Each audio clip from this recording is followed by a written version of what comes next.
welcome to another day of pre-calculus review. I hope you guys are all doing well during the corona quarantine, and I hope that you guys don't fall back on your studies. Alright, so last class we were introduced to imaginary numbers, featuring the new concept I. So we found out what these are, right? To go back over it, these are the square roots of -1. And we found out how they're applied, like when you see a number with I right next to it, it means that it's an imaginary number, which means that it's not a number that can be graphed on a normal number plane. Like number line that goes from -infinity to infinity, you won't be able to find it anywhere on here. So now, oh, uh, sorry about that. All right. So a big concept we touched on before was the idea of graphing a imaginary number. So back then, we referred to the fact that for an imaginary number, you can't graph it on a one-dimensional plane, right? You need to add another axis to it to draw represent the imaginary number. So usually a complex number is made up of a real number, let's say the real number is 5, and then an imaginary number, a number that has I attached to it. Let's say 4I here.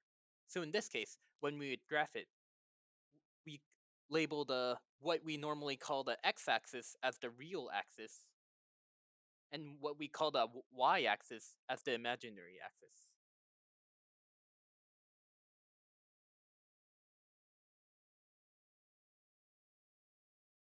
So what we want to do here is that you essentially treat these like you would normal coordinates on an x and y graph. So in this case, the quote unquote x value would be 5 and the y value would be 4. So let's say this is 5, and then this is 4. So the point would be here, right?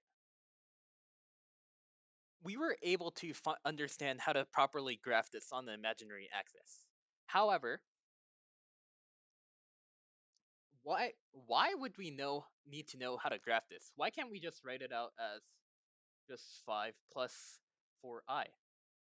What's the whole point of this? Well, a main reason you would want to know how to do this is because that it helps you visualize when you need to go over to the finding midpoints between two imaginary numbers.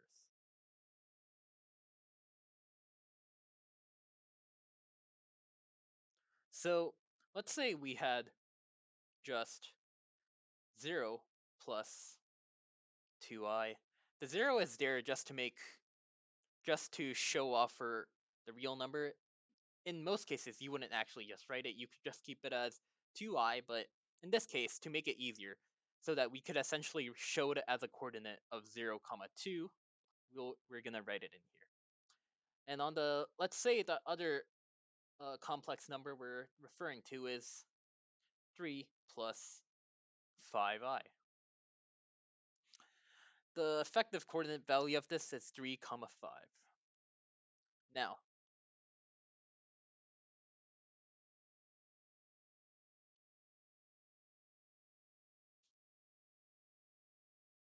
Now, assuming that we plot this here, so 0, comma 2, and 3, comma 5, we have these 2 points on the graph here, right? Haven't we seen something like before when we're dealing with just normal graphs? It's honestly no different from finding a normal graph. First, you would just make a triangle.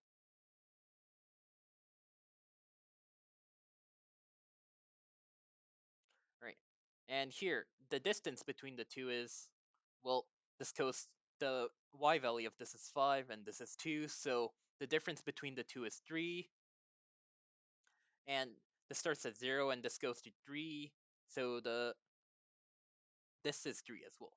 So, as a consequence, the distance between the 2 points is equal to a 3 square root of 2, according to the 1, 1, square root of 2 triangle. You guys should also brush back up on your special triangles if you haven't yet, because that will be heavily used in the trig unit that will come up again later.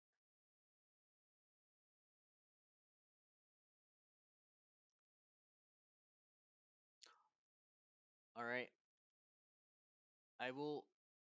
I would like to ask you to refrain from spamming the chat.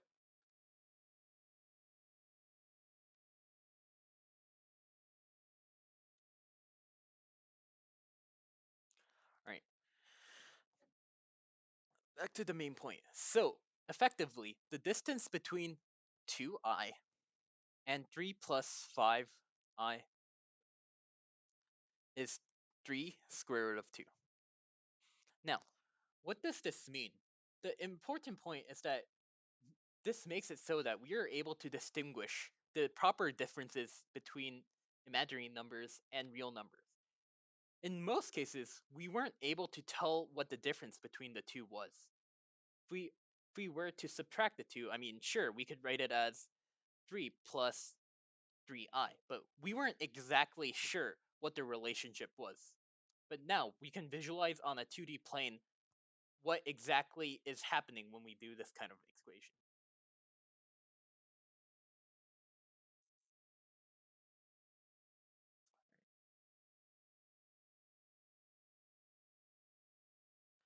So yeah, that was graphs. All right.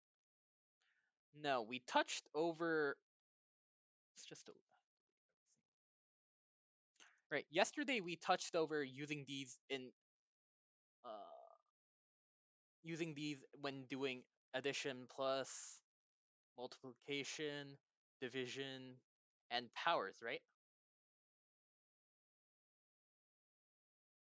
So let's go over these one by one. First rule is when you add complex numbers, 3 plus I, then, or it would be clearer to refer to this as R plus I plus I. When referring to complex numbers, you add the real number to the real number and the imaginary number to the imaginary number. These two cannot technically interact. So remember that, and same rule applies for subtraction. Subtraction plus I minus oh or plus I. In these cases, you subtract this by this, and you subtract this by this. Now, what about multiplication? Well, unlike the other two, when you deal with multiplication, the real numbers and the imaginary numbers of each function do need to interact. You need to FOIL them. So what's that saying is that you have to multiply this r to the other r once, and then to the other I once, then I to r once, and this I to the other I once, and then you get r squared plus ir plus ir plus I squared.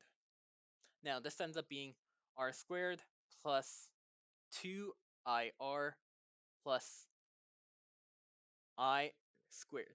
Now, skipping ahead to here, remember when we talked about what the identity of I was? I is equal to the square root of -1. In most cases, you don't want to keep it as this. When it just says square root of -1, you want to leave it as I. However, when you square them, or if there's a power on them, there's no reason to leave it as, especially when you square it. What's the square of a square root? It's what's inside, right? So this means that the square root of I is equal to -1. So this is equal to -1. So this becomes r squared, which we refer to as a variable here, but is essentially just another constant, -1. Essentially, this part is the real number, and then you add 2Ri to it. And that is the imaginary number. Oh, good question. Are there any other things we can do with complex numbers?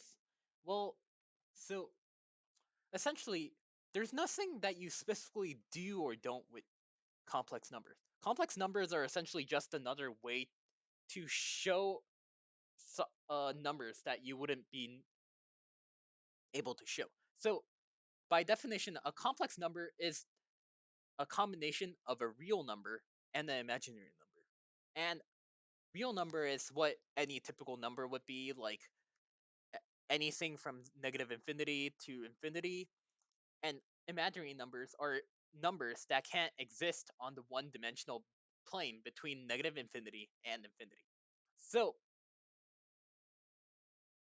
of course, you'll see complex numbers later, but it's best to think of it just as a clear notation of writing, combining these two types of forms. You'll see imaginary numbers whenever you need to take the square root of some kind of negative constant, whether or even it be negative x, because this is effectively square root of -1 times x, which is equal to, well, I times negative x. Wait, no, that's not correct. Sorry about that. But essentially, point is that in this case, it would make more sense for it to be 4 referring to it. But you take the square root of 4, it becomes 2, and then you have -1 left in the square root, so it becomes 2i. So yeah, that's the main point about how you will end up using complex numbers. Second question was, what are the applications? Well, as I just mentioned before, applications of this will come out whenever you see some kind of square root of a negative number. Because of this, it's not specified to any region, but you'll see it throughout most regions of calculus. And yes, you will definitely need this concept for calculus. They love asking questions that involve imaginary numbers all throughout calculus. While it's not the focus of any specific unit, because the notation I is used throughout in problems all throughout the entire unit, it's best to know it now. So, the last big thing to cover for today is the division of imaginary numbers. So, think about it here. While when we were talking about the multiplication of complex numbers, we had an easy way. We could treat it like it was just a function and multiply them to each other. Like we would multiply out x plus 2 plus x plus 3. We just multiply them to each other and FOIL them out. Likewise with real plus imaginary numbers. We multiply them here, then we multiply them to here, then to here.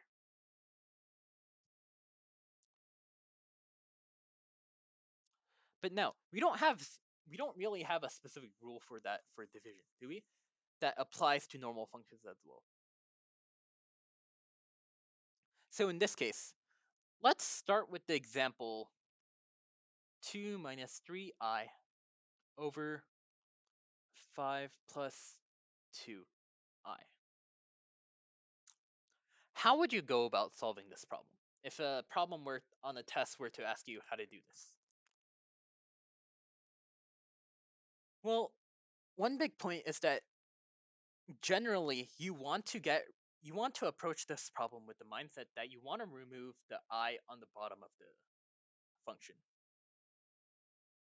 And how would you get rid of the I? Well, in this case, we apply multiplication here again. The process to solving this question is that we would multiply both the numerator and the denominator by 5 minus 2i.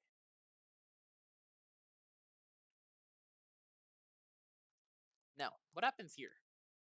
Well, of course, these don't cancel out, but this becomes multiplication, right? And what happens if you multiply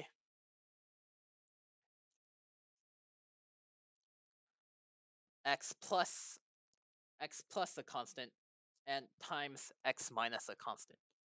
If you FOIL them out, it equals x squared plus rx minus rx minus r squared. So these two parts cancel out, right? So you're only left with the x squared minus r2. And you could be asking, well, how does that help in this situation? But in this case, it's actually extremely important because it's easier to see for yourself. So let's try multiplying it out, right? 25 plus, let's say, 10i minus 10i minus 4i. What do we have here? Plus 10i minus negative 10i, right? And they're both imaginary numbers, so they can interact. So these two things cancel out. Oh, and this is squared. So you get 25 minus 4i squared. And what is I again? I equals the square root of negative 1. So that means that I squared equals negative 1, so negative 1 multiplies out to here, making it 25 plus 5, making it 30. So effectively, by doing this, you reduce the denominator to 30. And the top is, well, the top still has I. You can't get rid of it in this problem, but at least you've solved the denominator out of the, uh, you've made the denominator a non-complex number. And likewise, to finish this problem up for the numerator, just multiply it out. 10 minus 15i plus 6i squared minus 4i. And I squared turns into negative 1, so negative 6, so it becomes 4 minus negative 19i over 30. What was the question in the chat? Oh, sorry. Sorry about that. Yes, 25 plus 5 equals 30, not 3. I forgot to add the 0 at the end. Back to the final part. We've touched over it, but because it's a final concept, for the final topic of the day, we're going to go over how powers of imaginary numbers interact again. So we have I equals square root of negative 1. And then what happens if we square it once? So I squared. The square root of negative 1 becomes squared, right? So it becomes negative 1. What if it's cubed? What is the cube root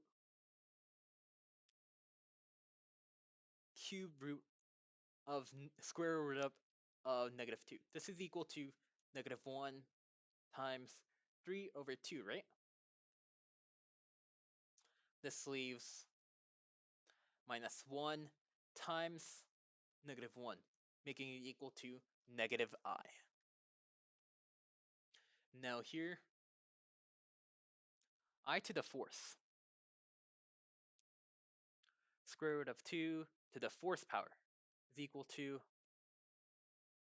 negative 1 times 4 over 2, which is equal to negative 1 squared, which is equal to 1. So let's these out. When I is squared, it equals negative 1. When I is cubed, it is equal to negative I. When I goes to the fourth power, it is equal to 1. And this pattern repeats. So let's look at I to the fifth power. Now, this is no different from I to the fourth power times I to the first power, right? What was I to the fourth? I to the fourth was 1, and, well, I to the first power is I. So it is equal to I. I to the sixth, what was I to the 4? Equals 1. Now, you might be noticing a pattern here. It means that when you split these up, I to the fourth, when I to the fourth can be taken out of the initial function, it's actually meaningless. You can essentially just subtract multi uh any amount of fours that can fit in the number. So let's say the question was I to the 201st. Now, what is this equal to? This is I to the fourth. And how many I to the fourth? Well, what's 200 divided by 4? By 50 times I to the first. And 1 to whatever power is always 1. So it just becomes I. But going back to that, because you can take out I to the fourth, every question can be just simplified back down to I squared, I to the third, and I to the fourth again. Because you can just keep taking out I to the fourth out of any big power that you ever see. So you just gotta understand that this pattern just loops over and over again because I, no matter how much you square it, is not a value that can uh increase. It always just oscillates between negative square root of -1, -1, -1, negative square root of -1, and 1. The most important things we covered in this lesson was when you graph complex numbers, treat it the same as a normal coordinate plane. So the real number is equal to the x value, and the imaginary value is equal to the y value, and you graph it on a something that looks exactly the same as a normal coordinate plane, except that the axes are just equal to real and imaginary. That was the first concept. And don't forget that you can apply typical x and y graph rules to it, like the midpoint function, or just drawing a shape and figuring out the lengths between the 2 points. And multiplying functions, multiplying complex numbers. You can apply the same rules as you would for multiplying functions. You essentially just end up foiling them. You foil this to that, you foil this to that, you foil this to this, and you foil this to that. And finally, for division, r plus I, r minus I, you want to utilize the property of functions that get rid of the middle value when you multiply it by the positive part of its. So essentially, in this case, you multiply it by r plus I and r plus I.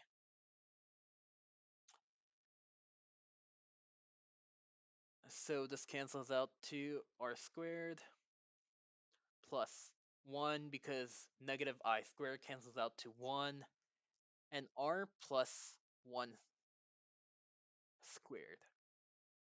You guys don't have any more questions, right? Please leave feedback in the comments below. Oh, seems we have a last question. No, it is not r squared minus 1 in this case, because if you multiply it out, r minus 1 plus r plus I, r squared minus ir plus ir, these two parts cancel out, and then you get negative I squared, right? So, and I squared is equal to square root of -1. And by squaring this, you get -1 again. So, and negatives cancel out, so it becomes 1. So this becomes plus 1. Does that solve your question? Yeah, this might confuse you at first if you don't FOIL it out properly. Just make sure to calculate I squared as -1. It's just honestly easier to memorize these 4 numbers. -1 cubed equals negative square root of -1 and I to the fourth equals 1. Well, that's the end of the lesson for today.